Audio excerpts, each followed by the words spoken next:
chenro mari mar Rameny County e tiponi ri Lolwe TV kawuono chieng' wuok tich wendo na pok nobiro ka iri nyaka nene gin jogi kuma thothgi okoyni ketgi mbele kato gin e injini maneno ni tich otiere makare ahinya.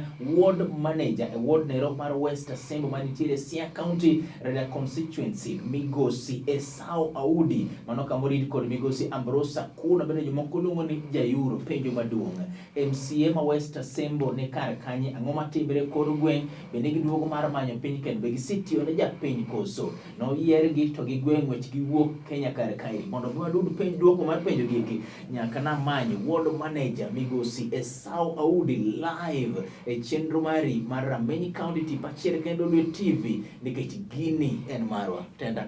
Idhi nade jaduong'? Anti maber jaduong'. Uyimore? Ahinya. Iriyo nadi? Anti maber baba. Odiochieng' ne chal nade jaduong'? Odiochieng' ber. Kabisa. Asembo dhi nade? West Assembly donge koso? West Assembly West Assembly. West Assembly Ward. West Assembly Ward. Okay.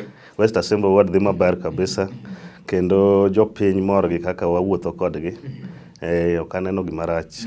Yes. Ere tudruok mar ward manager to kod office mar MCA inang'o jaduong'? Ward manager maduong' kabisa ochalo kaka personal assistant mar MCA. Mangiso ni ote mang'eny ma MCA nigo nikech MCA en ng'at modich. Samoro odich assembly, samoro gine delegation gidhi oko mar ward. Koro samo onge to ward manager ng'amo nego bedni hold the fort for the MCA ka MCA onge. Mangiso ni tije mang'eny kata projects ma itime ward MCA ok nyal yudo saa maringo kadhi kuonde mitime projects mag ward. Koro chuno ni an kaka ward manager ane madhi e field takao data, takao reports, gik matimre field ta amiyo a brief jatelo ka setieko. Yeah. Jiluno wacho ni jalwedo tiyo molo fundi. Exactly. Jalwedo mar fundi koso. Ane jalwedo mar Mheshimiwa Ambrosa kuno. Mangiso ni tije mang'eny. Yes. Kata gik matimre e ward mangima. Kata ripode mitero kamoro amora mudwa noterie ane mo trustago. Thothne ok winy bedo ga e ute fwambo kata mana media ahinya. Yes. Ang'o matimore dibende yudo moko dwaga mondo mi ong'ew ni untiere lemo ni nitiere e katiba kata nitiere e telo magwa koso MCS emo madho bi maruk ne ujego. Aparo ni kaber ga kabisa to nego ni MCS miyo privileges jolwetgi be samoro ng'ise jopiny nikech wane mwang'eyo most of the things matimre ground.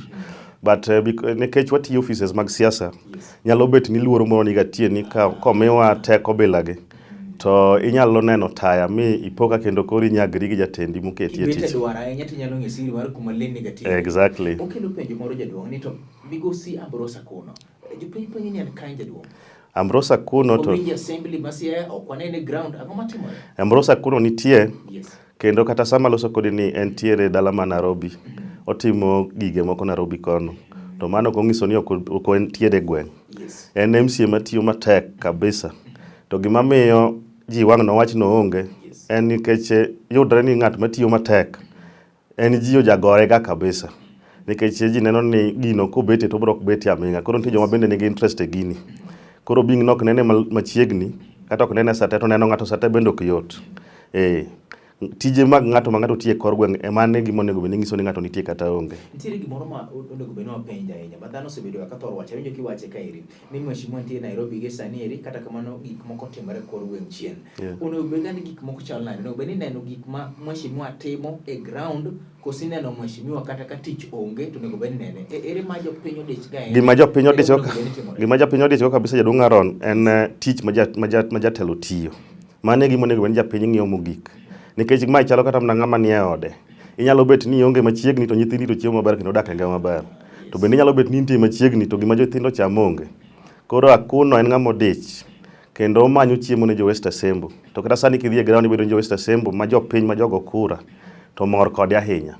Mag mana ni jomoko nitie man gi their personal interest ma kata ka ng'ato tiyo maber to gigombo ni mondo giyud kama gigoyigo. Koro bing na kuno tiyo tich maber e gweng' kabisa. Kama digoye go mna wach ne mana ni ji wacho no onge no. Mondo ng'ato wach no onge. To joma ni piny mawinjo kaka utiyo to ng'e ni entie nikech ng'ama omulo ngima ji tek sa. Ka iloso e jok magoye, ok adwa tigi tama jok magoye, but adwa tigi tama jok mapenjo ni to jatendwa ni kar kanye. Ndalo moko nitiere dwaro moro mar mondo mine luongo le assembly kane wacho ni onge nok ne nene. Jomoko ne wacho ni macha gima ne osir kod maybe jo wasike ke siasa but adiero ko ng'eyo right of reply ang'o mane timore. Nitiere jo mojony kod mheshimiwa koso. an kaka ng'at matiyo ofis mheshimiwa gima ng'eyo ni mheshimiwa en ng'ama ochung' na diera. Ta diera ji mang'eny ok dwa.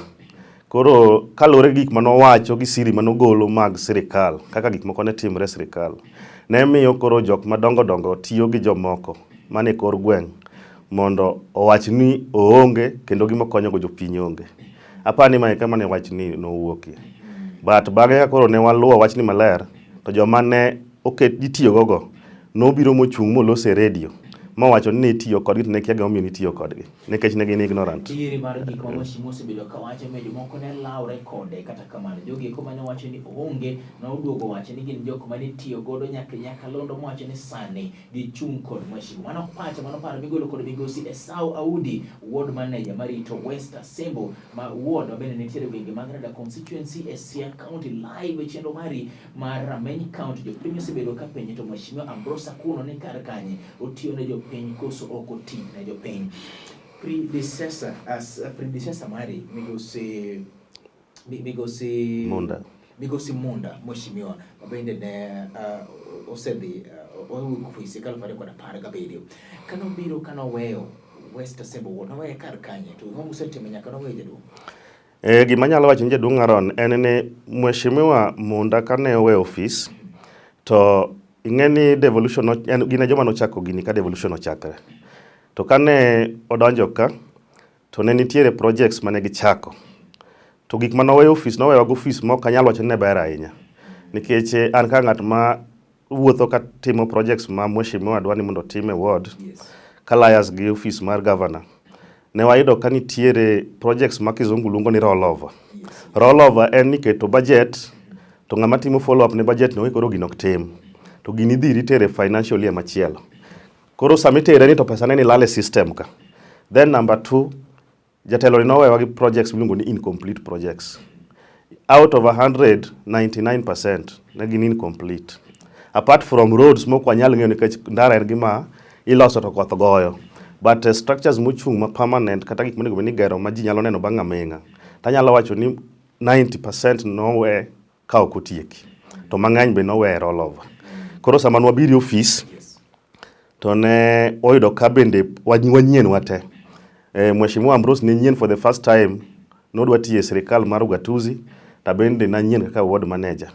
To ing'eyo ni ka unyien to admin ne nitie. To bing ni admin nofwenyo ni wan joma nyien e gini obende koro ok nonyal disclose no gik mang'eny ahinya. Koro ne chuno ni mondo wakaw time mondo wasom kaka system ringo.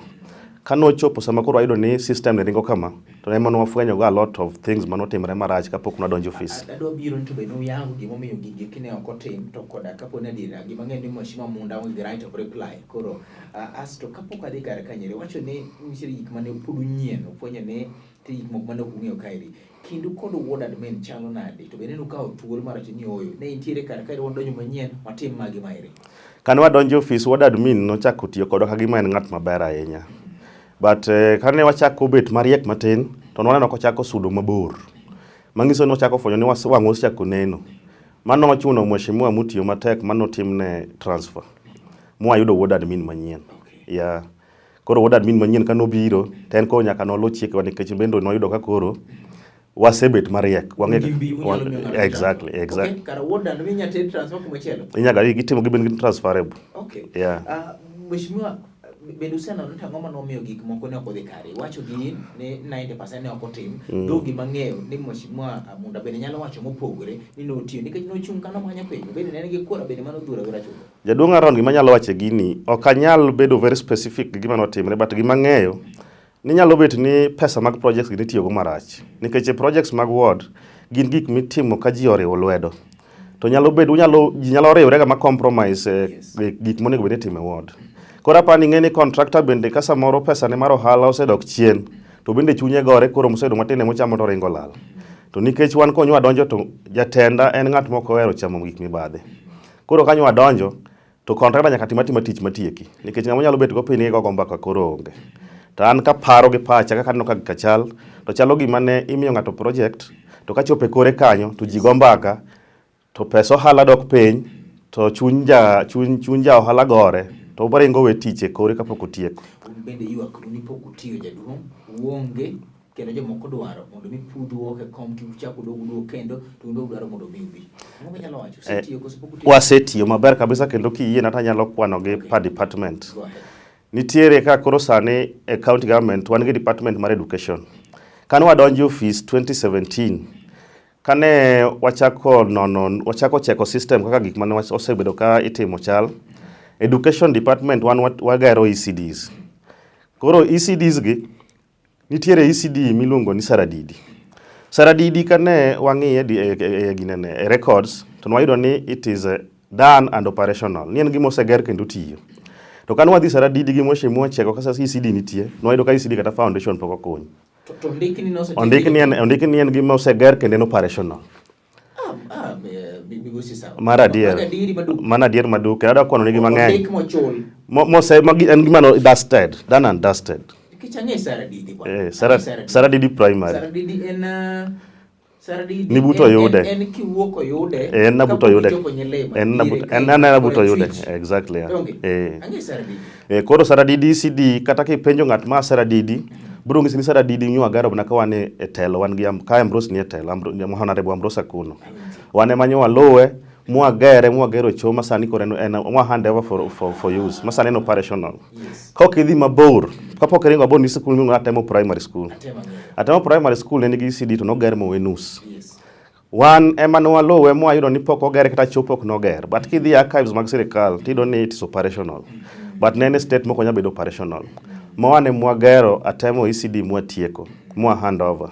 Kidhi school moro miluongo ni Ojwanga, we not very far from Atemo. Ujwanga be nwayudo kapok otieki makata chone onge. Wane Lolwe system mochuno sirikal moketo pesa ma ogere motieke. Mwa hand over nche kwa hand over machiegni. Kapok idhi mabor nitiere school miluongo ni Ndwara Primary. Ndwara Primary School ne kidhi tiyudo ni nosegeri ECD kanyo. To kidhi e ground ane mana siemo wan gi moshewa unasiemo kamigere ECD Mandwara. Kech ne pok kunyita foundation. Mwagere mwa hand over moger chomo ket tiling mobedo operational. Kidhi kamira ngulare da primary school. Aida primary school kama japuonj moro manyo puonja miluongo ni Mr. Nyanda Twenga. Puonje.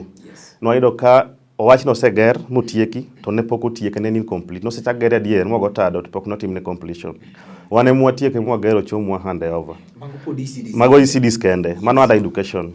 Kidhi e school miluongo ni Rakombe, jo Rakombe nyalo wacho ni nitiere japuonj head teacher kanyo mane wayudo kanyo en jagweng kanyo miluongo ni Mr. Pudo. Kani dhi kanyo tido ni ECD no seger. Ka wadhi to wayudo kapok ogere. Apenje migosi sawo. Adeno wacha na dieri kai. Yes.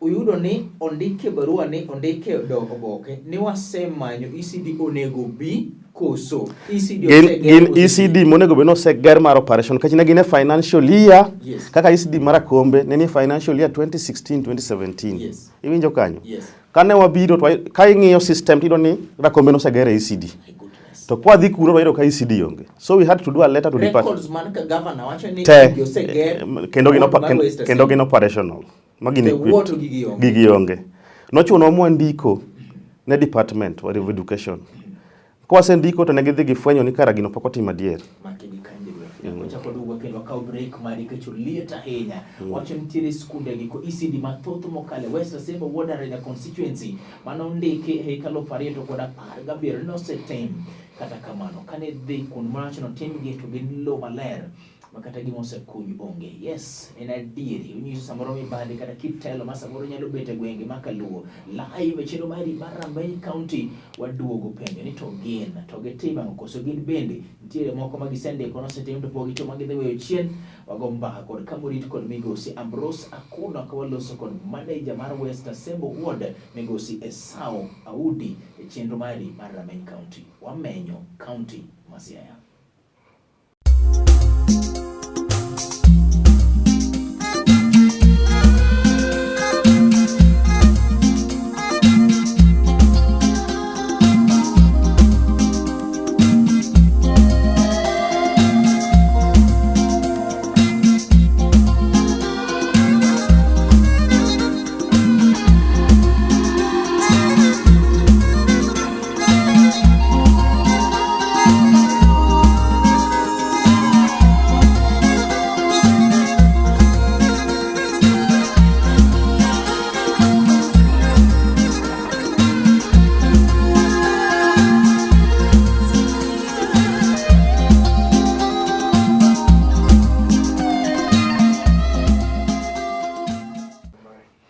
Achiel kachiel chino mari mar Rameny County lo mar ariyo wendo na en migosi Esau Audi Ward Manager West Assemble Ward. Yes, nikech ji mathoth ahinya pok owinjo kowuok kuomgi. Bende jomoko ok ong'eyo ni gintiere. Mano miwano wamanyo nyaka jogi eko mapok omany. Wakelo e ute mag fwambo kodgi mbaka japiny. Itiyo ne koso ktine nyinga en Haron Otieno.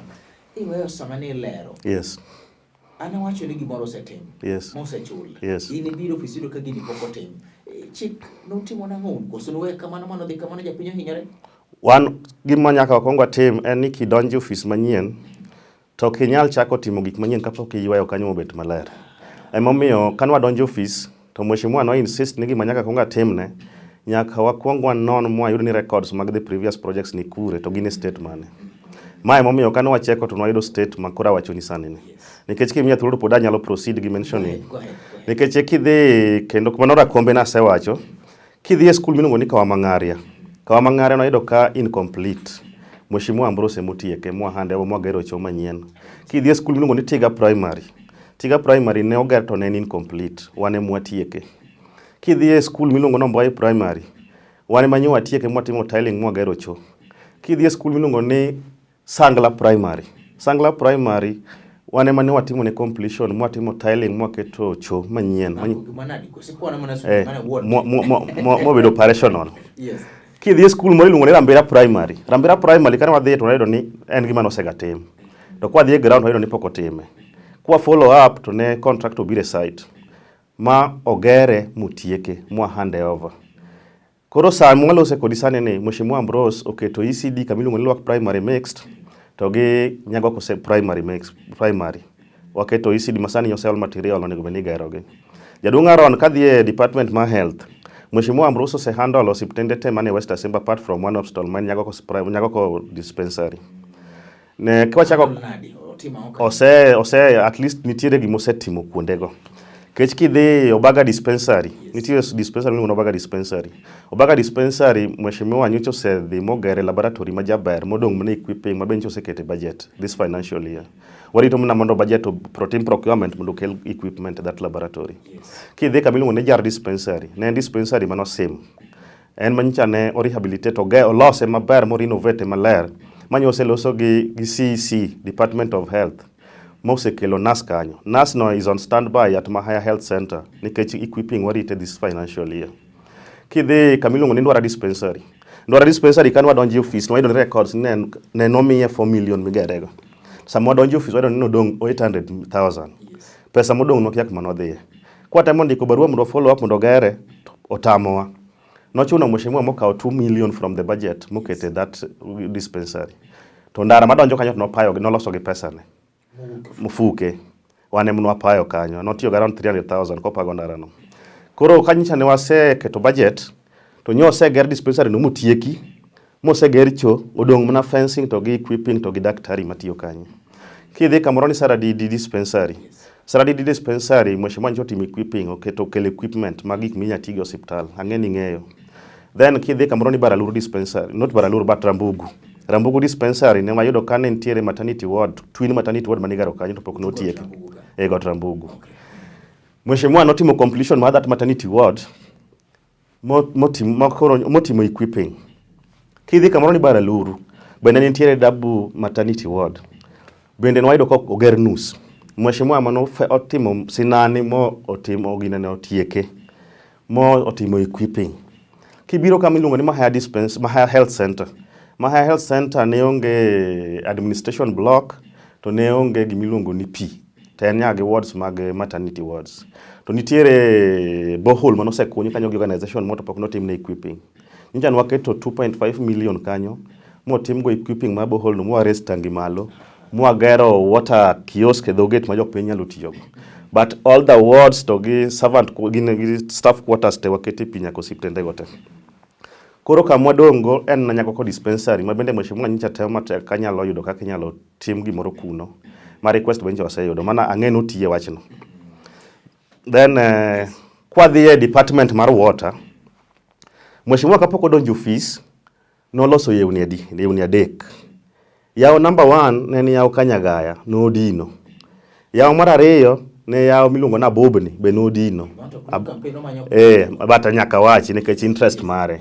Yaw mar Abobni no ne en but Kiswaro no dine. Then odhi okunyo yaw moro iluongo ni yaw Kandonga ni Lwak ma jopiny tiyo go nyaka sani. Kanye mheshimiwa donje tich, yaw mno kwongo kete budget mondo kuny ne yaw Kanyagaya no mokunye maber ma sani pi nitie.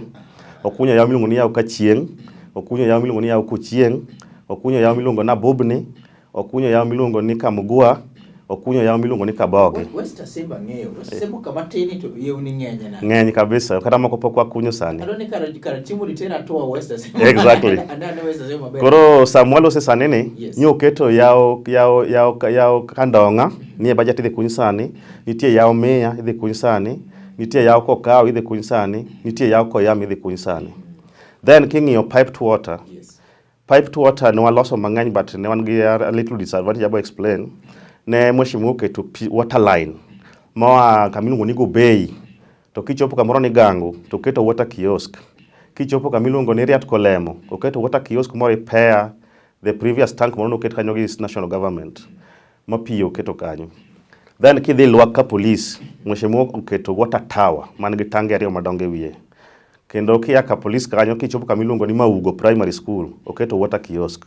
Kia Maugo primary school to pigno pipe no ringo to the connect gi pi moa Yondori kamiluongo ni Kalandini. Pigno nego bene ridre nyaka ka Petro. Pi number 2 mheshimiwa golo kamiluongo ni junction Kooro to keto water tower Mahaya man gi tangi maduong' e wiye. Then pi number 3 mukete Mahaya dispensary. Pi number machielo nitie pi mokunye dho office MCA ma jopiny monego beni biro tuomo nono koserumo, monego beni orumo in the due course. Then wan gi pi moro iluongo ni gine Saradidi Nyangoe moket water kiosk ma jopiny nyalo tuome pi. Wawinjore kanyo maber. Mano koro underwater.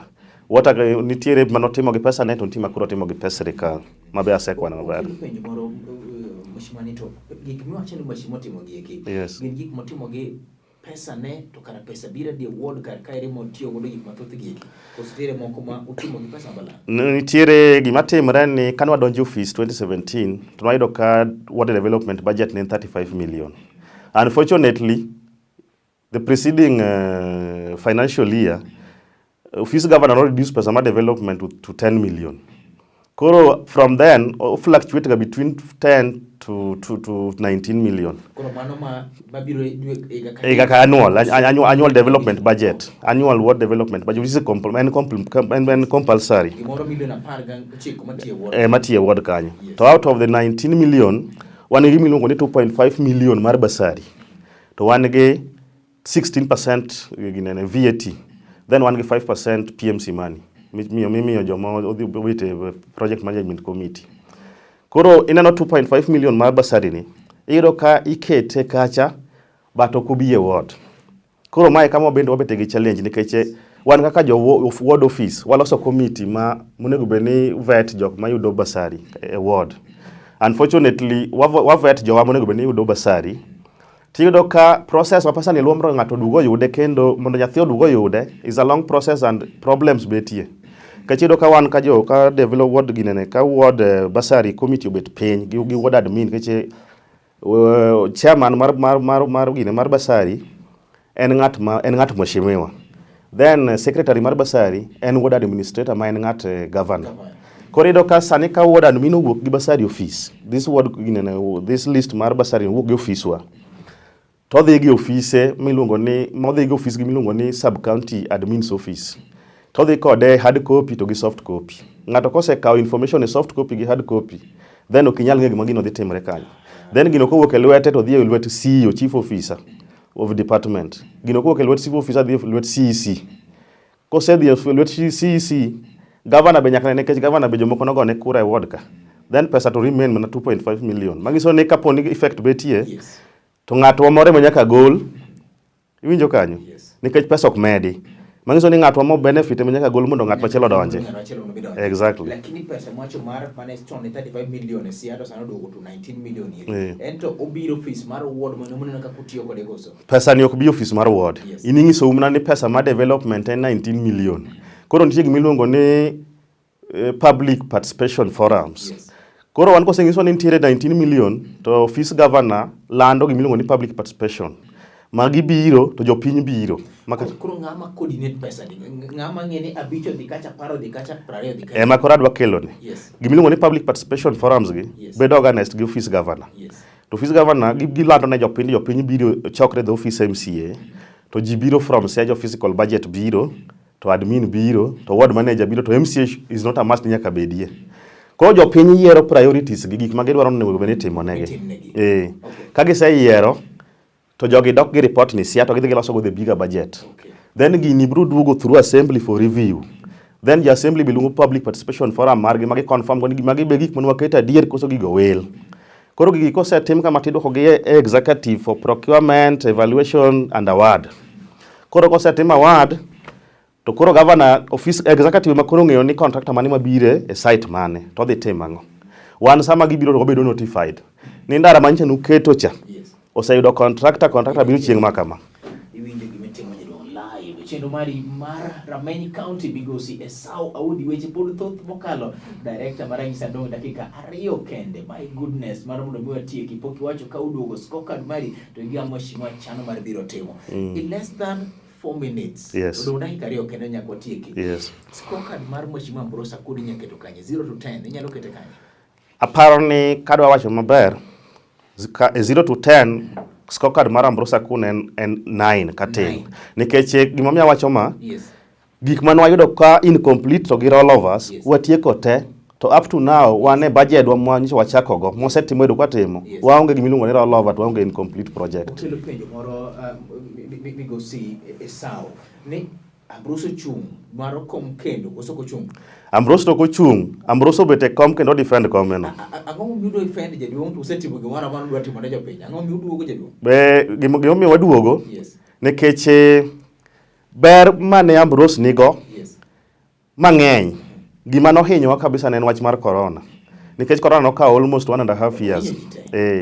Koro program mane en go within 1.5 years ok otiemo. Koro feel ni koduogo second term to bende Kenya sayo yie mag miluongo ni BBI cho duogo ma wayudo governor maber ma wan sani kama wachunge awagombo ni ka gino nyalo bire lwet ng'atwa mwahero miluongo ni engineer Gumbo ma wuod sia kendo wuod Arieda to Ambrose obet MCA ma West Asembo to wabro bedo gi thuolo mayot mar implementation of the remaining part of our projects. Ochungi party mane because nani independent. Nen independent. To koro sani an gima ng'eyo ma mheshimiwa osebedo ka discuss koda ni as we speak wane gimiluongo ni Azimio. Yes, ene Azimio la umoja. Kamera netiere jaduong'. Nyalo nyiso jo West Assembly ward ang'o ma mheshimiwa koduogo ni to keto mbele kata office mar MCA dwa chano mar mondo mitim king'iyo kaeri. Kamera ni. Gima nyalo wacho ni mheshimiwa koduogo telo. To sani koro wadhi yudo tich mayot nikech sani koro mheshimiwa ni experience e gima onego bed notimo e kaka onego bed notime. To maduong' ahinya ni walemo ni mondo wayude governor maber manyalo miyo jopiny yud gik mane gichano ni gidwaro. Nikech ka onge governor maber to kata ibedo na gi MCA machal nadi to ok ibido gimidwaro. Koro mane kwayona ni wan kama sani wantie ni gi pace ma wantiere akwayo jo West Assembly ni kik gi break the pace. Giwewa continue mondo wamed miyo gi kaka ne waparo nego bed wamiyo gi. Kobi thuolo machielo kendo higni 5 nyalo bedo ward manager kabisa kendo sani kora a lot of experience. Chenro mari mar Rameny County migosi Zerubabel mantiere to cameras gi te karge deke ne mano chung kode kachiel to koda ka gi head of production, head of technical Lolwe TV mane agonero kamano mathoth ahinya komecheni bedo kare kachiel kod office nero mar ward manager migosi Esau Audi kachiel kod office mar mheshimiwa migosi Ambrose Akuno live. Chenro mari mar Rameny County agonero kamano jatelo biro ero kamano kodi mbaka kendo nyiso gige kuma timore wachako do watimo chiemo chielo ero kamano riti makawuoni oking'e ni kiny wende no bedi ng'a molo chutho chenro mar Rameny County ma juma manyien iluongo ni Haron Otieno. Ero kamano Nyaron.